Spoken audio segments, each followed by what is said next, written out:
کو میکنی؟ من در تلویزیون کار میزنم. خیلی بیشی همونجا کو سر میکنی بیشی. همینجا بشینم. اخبار گابزه. پولتا اینمونم. السلام علیکم تماشاگران عزتمند. اینک برنامه اطلاعاتی اخبار است اینجا سفینه. توسط به شما میستر کلی. هفته سپشل در شهر دوشنبه در چششون کرده. در نزدیکی NVT دو دوست را دستگیر کرده. صدراعظم نجمی و بهرام غفوری ساعت 12 شب به نیت خوراکگیری از خونه بیرون شده و خانه عبیدالله سعدلو حمله کردند.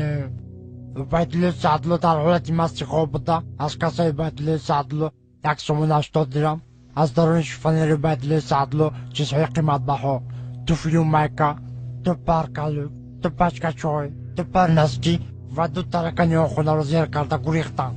از این کارها سردار گروه میلیسیا حسن چیلا خبر شده با کارگردان کربسه جمهوری تاجیکستان خبر داده. کارگردان کربسه جمهوری تاجیکستان دولتمند خال کرکیبک پرده قاسم از این کارها خبر شده. هرچین خوراکگرها را دستگیر کرده و درون کاخ برباد بردن. صدراعظم نجمی و بهرام غفوری به درون کاخ برباد برده. صدراعظم نجمیدین زدن